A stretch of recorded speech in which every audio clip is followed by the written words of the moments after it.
What's up, everybody? It's TR with Earth Angel Mushrooms. Another video. So I have been working tirelessly on this new piece of equipment in here. Walk you through.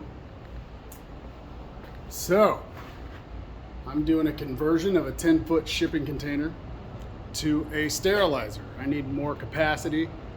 Don't really have room for another autoclave. So I'm going to walk you through what I'm doing over here. It's a mess, my welder and all this junk over here, but hopefully you can see through all that stuff. So I have this concrete poured out here in this part of the building. See, like, this just goes outside. And I have two 10-foot shipping containers. I'm going to start off with one. So we'll start on the inside. I wanted to capitalize on how much, or the utilization of space. So a 10-foot shipping container doesn't seem like a lot, but you can get a lot of bags in here, 1,000. So I'm gonna be putting 900-ish per cook in here. And what I did was I fabricated these shelves to be able to use up as much space as I could. And we still have gaps down the center. So using regular steel, and a lot of you are going to be like, oh, they rust. They do rust. They do rust. But autoclave baskets rust also. So this basket right here has been through, thousands of cooks. And it's regular carbon steel. So what happens is it kind of gets a coating of rust and then protects itself. So that's what's going to happen with these. I'm not going to buy stainless in today's world, that's for sure. So if you know how to weld, I didn't know how to weld, but then about 2 years ago, Eric Myers convinced me to buy a little welder. It has saved me so much money. It's not hard to weld. It's hard to weld good. It's very artistic. But let me show you some of these welds. Yeah, you see that? Looks good. Looks real good. So anyway, I got these racks. It'll fit 8 racks with 1, 2, 3, 4, 5, 6, 7 rows of 16. I could go up another row on top. I just didn't want to. I took out the wooden floor and welded in a metal floor. Then I got high temp caulk and caulked over my welds. So metal floor, and we're sloped to the back. And in the back you can't see, but there's a drain back there for all the condensate from the steam. So I got the 10-foot shipping container, took the floor out. It was a wooden floor, it's easy, it's just screwed on. Took it out, bought metal, put that in, welded it in at an angle so we have a slope. In addition to the slope of the floor, I also put the front of the container up higher than the back, so the condensate, when the steam converts back to water, it's called condensation, would go to the back, and I could control where it goes. A lot of people are like, well, who cares? Well, for those of you who have been to my property, I share the property with you can't see it over there because of the sun, but there's a wedding venue, and it is highly manicured outside. So I can't have crap going everywhere, water going everywhere all the time. So I have to control it a little bit. So 10-foot shipping container, took the floor out, welded in metal, piped a condensate line. I'll take you around to the back. Now, originally, I was going to recirculate my water back to the tank, which is that big hole right there. And I still will probably do that, but I ordered a brand new pump and the pump came in bad. So I want to get it up and going. And I don't want to wait for the return label and ship that pump back. I want to be able to get this thing going as fast as I can. So I just plumbed in the lines. So there's the condensate line that then runs through that wall over there. There will ultimately be a wall right where I'm standing to block it off from all of the wedding people. Right now, it's a chaotic mess. You can see my steam line. Just ran 2-inch pipe from my 25 horse boiler, and So you can see the valve right there, 2-inch electric solenoid valve, of which I'm going to hook to a PID. So I'm going to have this little, see that, block steamer, my PIDs that will be hooked up to that valve. You wouldn't have to do that. You could just do it by hand as long as you have temp probes. I'm a huge fan of temp probes. If you don't have temp probes and you're doing cooks, you don't know what you're doing because you don't know the temps, and our whole goal is temperatures. So I want that solenoid up there on top that I just showed you on the steam line to kick on and off as it needs steam to heat up the blocks. And as you can see, why do I have a block temperature and a steam temperature? So I'm gonna have a probe that goes into a block, and I'm gonna have a probe that just goes into the steamer. And that gives me data, because sooner or later, an employee is gonna break those probes. And unless I know from repeated cycles, or I might break them, I doubt it. Unless I know from repeated cycles, I don't know how long it takes for the internal temperature of a block to get up to where I want for long enough. So I have one for the steamer itself and one that is gonna go inside of a block. Now, where do I wanna place that probe? At the bottom, right? Because it's gonna be hot there first, goes down. So I showed you the floor. One other thing about the floor, you can see the rails. Here's my ramp. So that ramp will just go right onto the rails. I put rails simply for organization, so we can put them in easy and out easy. 2, so things don't get broken. For those of you who have employees, you know that things get broken by employees. I occasionally break something. However, usually that's not the case. So I have rails for organization and ease of going in and out so they don't slam into the walls. What else can I show you? So I showed you the steam, the condensate. It's a 10-foot container. I ended up caulking with some of that high temperature caulk. I use, it's called Big Stretch. It's rated to like 260 degrees, waterproof, all that stuff. To go over some of the weak spots on the seams. Put my steam in the top. My preference would be to put it in the bottom. However,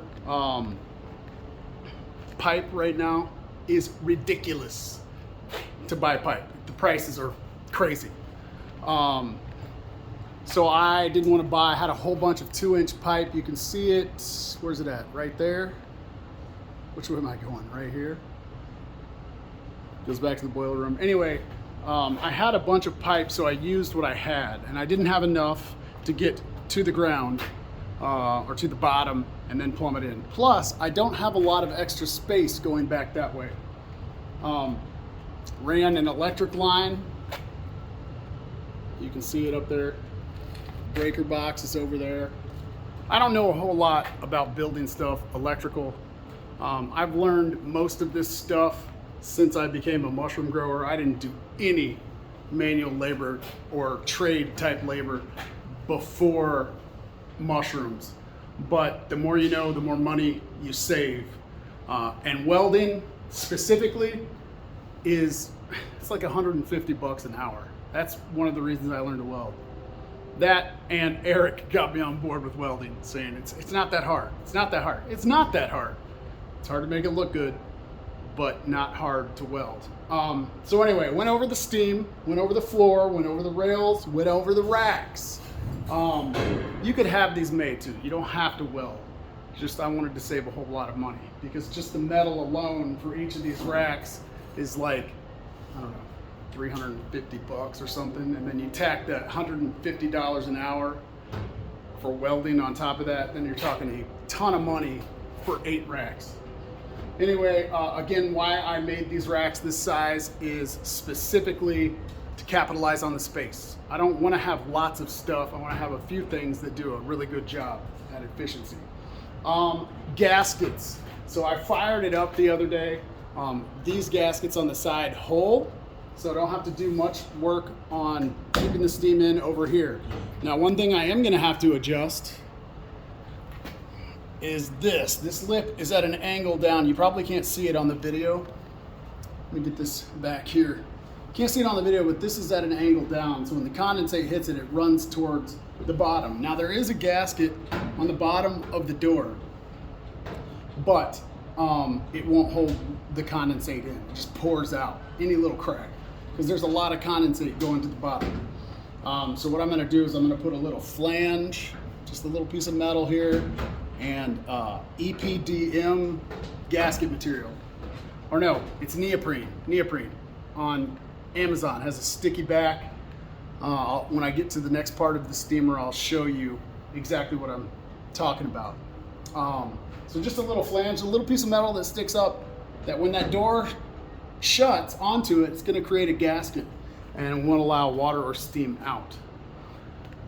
And the gasket material is cheap, so it's neoprene. So same thing that a wetsuit is made from. So we went through all of the cooking stuff. Now let's go to the cool down, because cool down is very, very, very important part, because they're inhaling as they're cooling down, right? As the air gets cooler, it gets smaller, less volume, creates a little bit of a vacuum and wants to suck air in. So we have to have HEPA cooled air. Now this will be built in, it won't be just out to the outside. But, so here we have, now I made this too, we're gonna have a duct that goes here. Then after the cook, I'll open this. This comes open. We put a flexible duct on there to a HEPA filter that then blows in HEPA filtered air, that it also helps cool the blocks. Now it's not gonna be air conditioned. My lab is air conditioned, but out here is not. But let's think about this. Even if it's 110 degrees outside and I'm bringing in unconditioned air, we're still getting, if the bags are at 210, we're still getting 100 degrees of cooling for free, almost for free. We got to kick the fan on, right? So we get a lot of conditioned air just from the outside, just by blowing air on it. You can save that money just by blowing regular air. So I had this fabricated. It's actually on its side. So the HEPA filter will go right here where I'm pointing the camera. Let me tip it up how it will actually sit. I just got this today. I had this fabricated. So the HEPA filter will sit right in here, right here. And I got a duct, flexible duct, plastic, that I can take on and off, that will attach right there. And then after the cook, my little trap door will open, we'll put the duct on, kick on the HEPA fan, and here, 2,000 cubic feet per minute. So I have a 24 by 24 by 11.5 rated to 2,000 cubic feet per minute fan or filter. That fan is going to blow in the air. Now where's the air gonna go? I'm going to end up putting another trap door over here, but initially we're just gonna crack the door, and there's gonna be so much air blowing in here. I mean, think about that, 2,000 cubic feet per minute blowing into that little area. It's gonna have a lot of HEPA air. It's been a long time since I've atmospheric steam cooked anything, so I don't know exactly how long it will take to get the bags up to temperature or any of that stuff yet, but I do have the automation in place. I just need to hook up the wires and program the PIDs. For those of you who want to know about hooking all that stuff up, Eric Myers Mushrooms has a ton of videos on that stuff. And when I have an issue, I call Eric and say, hey, walk me through this on a video call. He is a wealth of knowledge in handiness. I think I pretty much covered everything. So wanted to go over how I built this 10-foot shipping container out to be a sterilizer / ultra pasteurizer. It's not true sterilization. There you go. Went over the floor, went over the carts, went over the steam, went over the condensate, went over the HEPA air afterwards. I have a steel supplier about 15 minutes away. They do the cuts. You pay a little extra to have them do all the cuts, but once you figure out, this is the third rendition, so I built 3 before I decided which one I wanted. So you pay for the metal, they have reasonable prices. You pay for them to cut it all. You can have them fab stuff if you want, and I'm sure most cities will have a place just like that. I had them roll that to make the duct, had them CNC cut the door, then I bought the hinge and welded it on. I did a lot of welding. There's a lot of welding involved in this to get it to be the way I want. So anyway, I will make another video when I'm actually up and running this thing. Look at that. Can't wait to be able to do almost 1,000 bags of pop. Right now we're doing 500 blocks of pop in the autoclave, and the cycle time is faster. I just need more capacity per given day. So hopefully you liked the video. Hope everyone is going to spend some time with their family over the weekend for Easter. Most of my family's on a cruise, but me and my wife will be here. So have a great weekend. Have a happy Easter. Keep growing mushrooms. Stay motivated. We'll talk to you later.